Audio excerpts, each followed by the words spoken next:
2 years ago, I was sitting at my kitchen table, staring at a pile of things I'd just bought from Target. Candles I didn't need, a throw pillow to replace a perfectly fine throw pillow, a kitchen gadget still in its box from a previous shopping trip where I bought another gadget I never opened. My credit card statement showed $4,100 in charges for the month.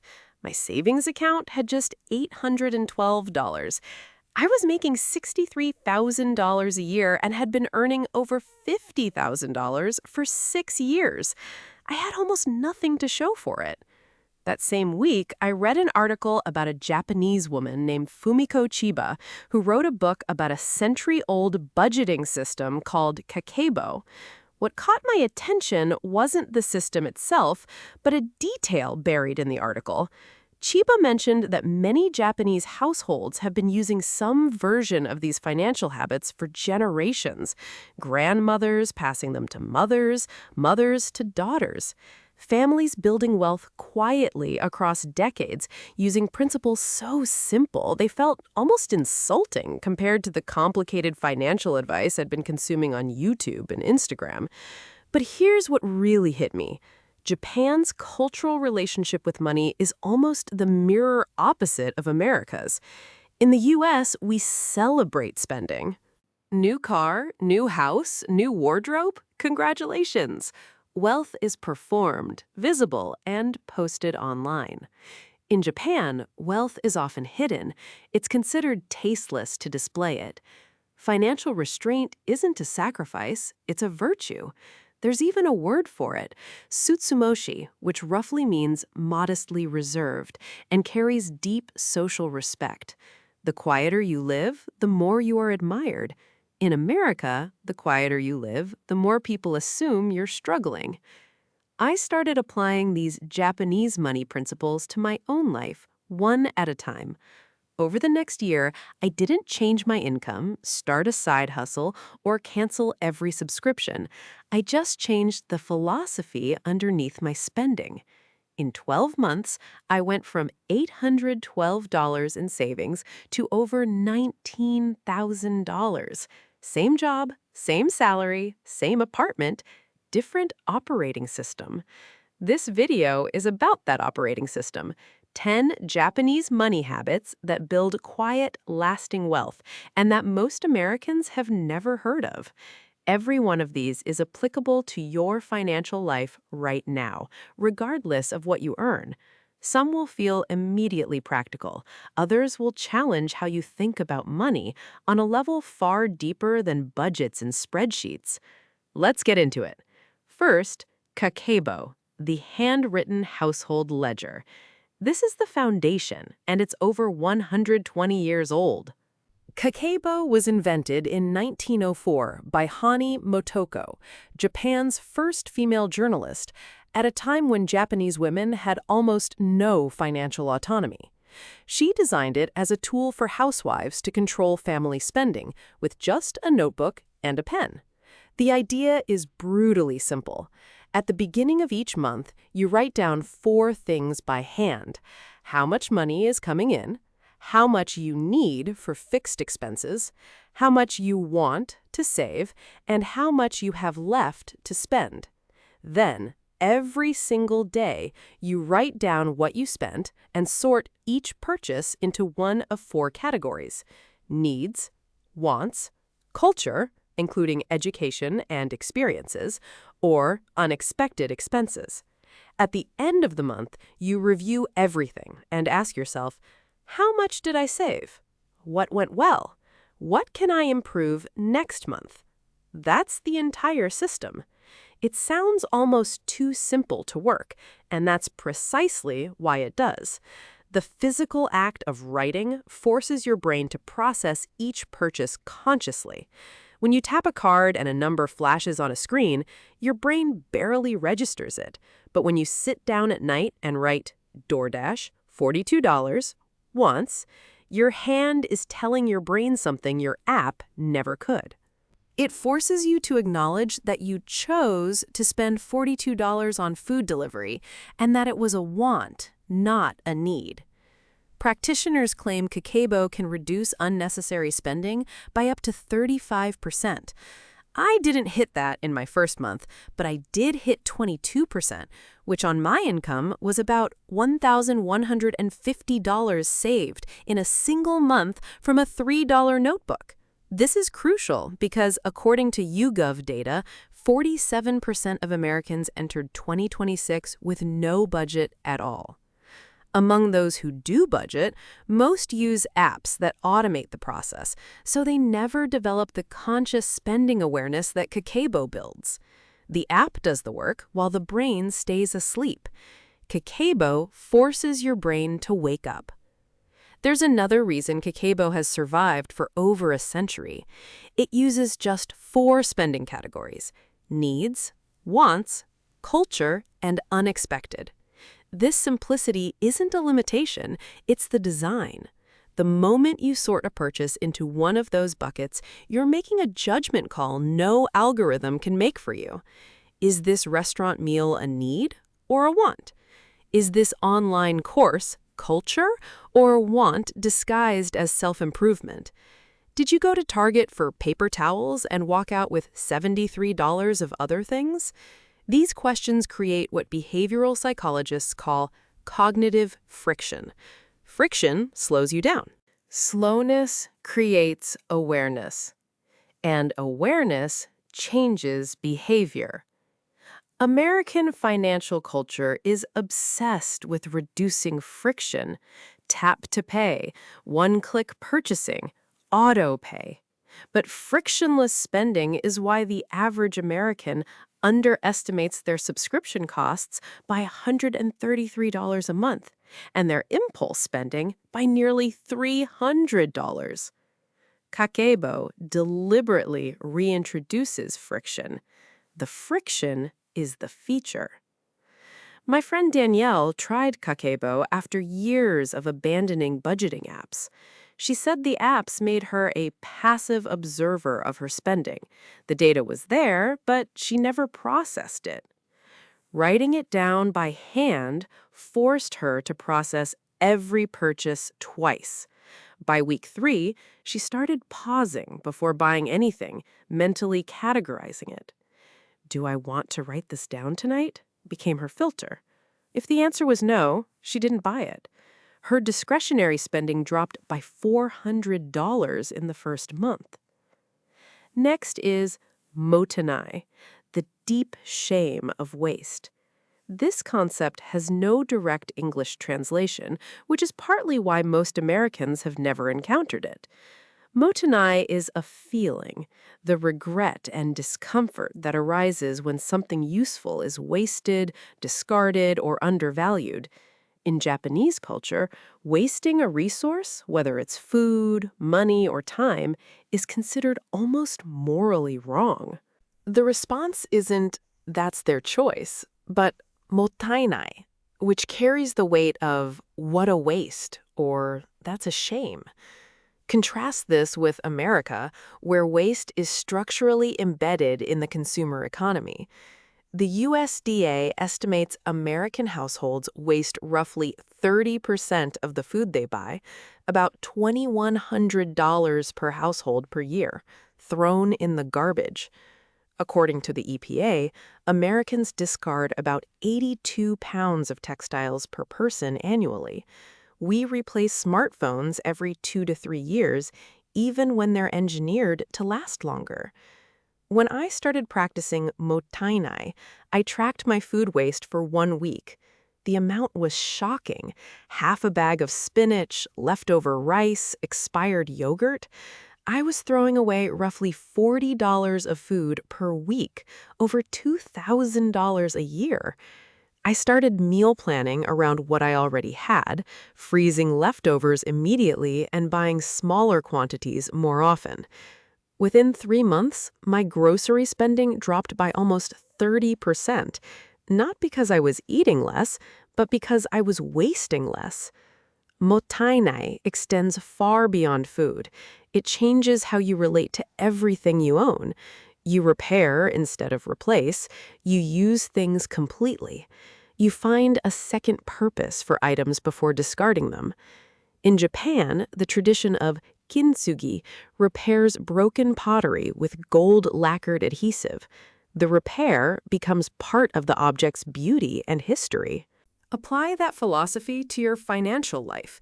The thing that's slightly worn or outdated still has value. Mottainai teaches you to see that value instead of reaching for a replacement. The third principle is Hara Hachi Bu. Eat until you are 80% full. This comes from Confucian teaching and is practiced widely in Okinawa, which has one of the world's highest concentrations of centenarians. The idea is to stop eating when you feel about 80% satisfied, rather than completely full. Most Americans eat until discomfort, feeling compelled to finish everything because we paid for it. When you apply Hara Hachi Bu to your finances, it becomes a philosophy of enough. You don't fill your life to 100% capacity. You leave room in your closet, your schedule, and your budget. That remaining 20% isn't deprivation, it's margin. And margin is where wealth lives. In practical terms, it means living on roughly 80% of your income. If you earn $4,200 a month after taxes, you live as though you earn $3,360. That leftover $840 goes directly to savings and investments. You don't touch it. As of early 2026, the U.S. personal savings rate was about 4%. The Japanese cultural default, through practices like Hara Hachi Bu, targets 20%. On a $60,000 salary, that 16-point gap is the difference between saving $2,400 a year and saving $12,000.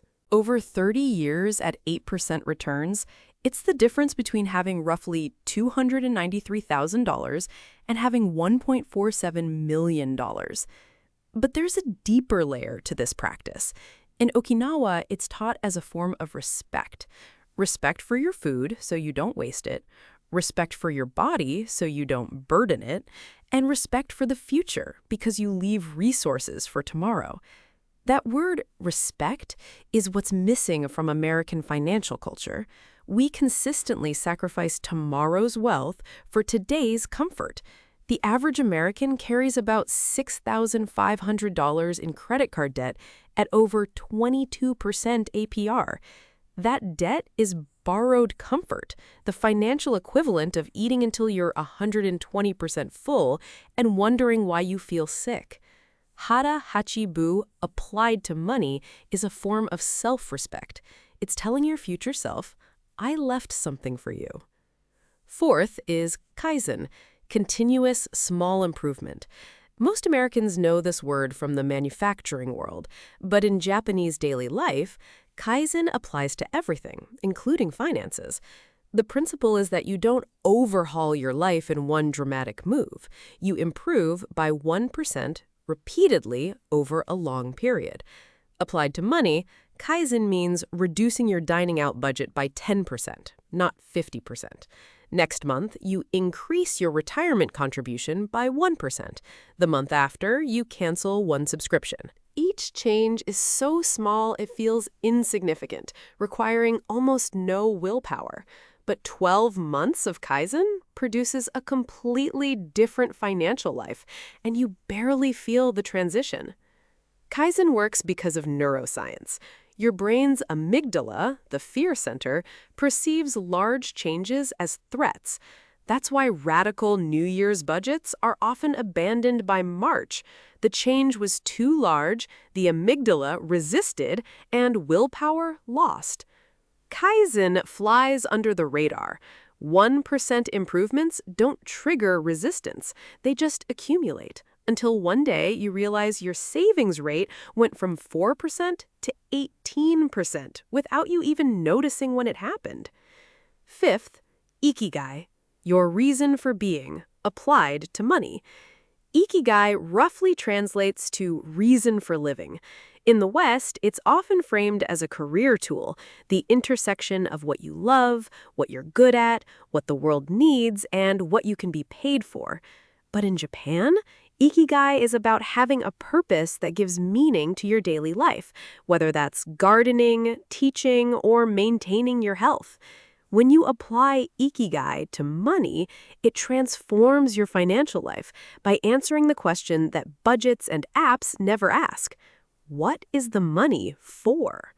Most Americans accumulate money without purpose or spend it without intention. Ikigai gives you a guiding philosophy. When you know the specific life you're building, every spending decision becomes a vote for or against that life. My friend Terrence defined his Ikigai as being present for his daughter's childhood without financial stress. Once he had that clarity, every unnecessary purchase became an obstacle to his reason for being. He didn't need willpower to stop impulse buying. He needed purpose. Suddenly, those impulse buys didn't just feel expensive. They felt irrelevant. Next, Wabi-Sabi, finding beauty in imperfection. This profound Japanese concept is a direct antidote to the consumer culture that drives American spending. Wabi-Sabi is the appreciation of things that are imperfect, impermanent, and incomplete. A cracked bowl that still holds soup, or a wooden table with scratches that tell the story of family dinners. In America, imperfection is a reason to replace. A scratch on your phone screen means you need a new phone. Scuffed shoes? Time for a new pair. Consumerism depends on your dissatisfaction with things that still work. Wabi-Sabi invites you to find satisfaction in them instead. The financial impact of this mindset is staggering. Americans spend roughly $9,500 a year on categories driven by aesthetic dissatisfaction, like apparel and electronics. If Wabi-Sabi helped you reduce that by just 25%, by keeping things longer and appreciating what you own, that's nearly $2,400 a year. Over 25 years at an 8% return, that's about $183,000, built from a philosophy of finding beauty in what you already have. Seventh is Osoji, the annual deep clean and financial reset. In Japan, Osoji is a tradition at the end of each year, where families thoroughly clean their homes, discard what no longer serves them, and enter the new year with clarity. Applied to finances, Osoji is an annual audit. Once a year, you sit down and review everything, every subscription, recurring charge, insurance policy, and investment. You cancel what isn't serving you, renegotiate what can be lowered, and realign everything with your current goals. In my first financial Osoji, I found $318 a month in charges I'd forgotten about or no longer needed. That's $3,816 a year that was quietly draining from my account. Eighth is Chokin, the habit of saving first. Chokin literally means savings, but in Japanese financial culture, it represents a specific habit. You save before you spend, not with whatever's left over. The first thing that happens when money enters your account is that a portion leaves immediately for savings. You spend what remains. This is the opposite of the typical American pattern: earn, spend, and hope something is left to save. The difference is structural, not semantic. When saving comes first, your spending naturally contracts to fit the remaining amount. When saving comes last, expenses expand to fill whatever income is available, just as Parkinson's law states. Chokin breaks this law by reducing the available income before spending even begins. The U.S. equivalent is automating your savings. The people saving the most aren't more disciplined, they're more automated. They implemented Chokin without knowing the word for it. Let's look at the math. Marcus earns $4,800 a month after taxes. In the typical model, his spending expands to fill his income, and he saves maybe 3%, or $144 a month. Now, imagine Marcus implements Chokin. The day after payday, an automatic transfer moves 20%, or $960, to his savings and investments. He never sees that money. His spending reality becomes $3,840. Within 2 months, he adjusts. After 1 year, Marcus has saved and invested $11,520. His old approach would have produced only $1,728. Over 20 years at 8% returns, the Chokin habit produces approximately $570,000. His old habit, just $100,000. Same salary, same life, different order of operations. Ninth is Shinrin-yoku and free living. Shinrin-yoku means forest bathing, the practice of spending quiet, contemplative time in nature. It costs nothing. The broader principle is what I call free living, building your leisure and social life around activities that don't cost money.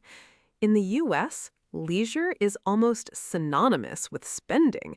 A night out, a weekend trip, a movie, it all costs money. Japanese culture offers a different model: walking, cooking together, reading, park visits.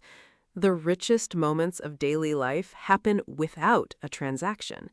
When I started building my weekends around free activities, my entertainment spending dropped by over 60% in 3 months. The quality of my weekends actually improved because I stopped equating fun with consumption and started equating it with presence. Finally, Hansei, honest self-reflection. This is the last habit, and it holds all the others together. Hansei is the practice of sincere, rigorous self-reflection. It's not about guilt, but about an honest examination of what you did and what you'll do differently. In Japanese schools, children practice Hansei from a young age. You don't reflect because you failed, you reflect because it's how you grow. Applied to finances, Hansei is the monthly review that closes the Kakeibo loop. You look at your notebook and ask, without judgment, did I meet my savings goal? What purchases brought me genuine value?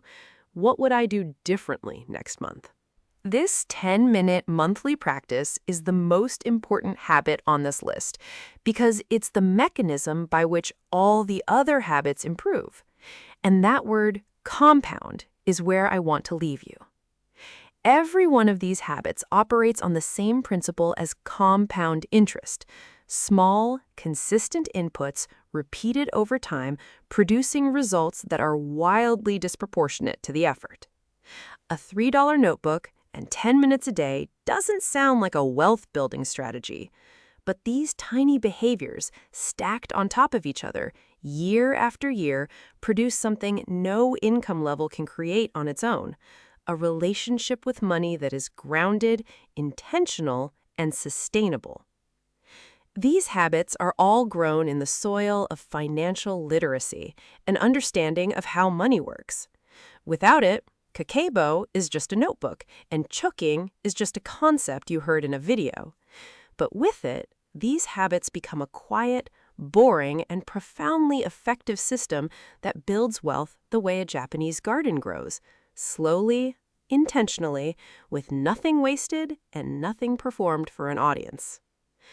The woman I was 2 years ago, surrounded by things she didn't need, bought with money she didn't have, didn't need more income. She needed a different philosophy. She needed to learn that wealth isn't built by earning more, it's built by understanding more. The principles are over a century old. They survived wars, economic collapses, and cultural transformations because they work. They are built on respect for money as a resource and the quiet discipline to protect it. You might already earn enough to start building wealth. You just need a notebook, a pen, and the willingness to pay attention to where your money actually goes. That's where it starts. That's where it always starts.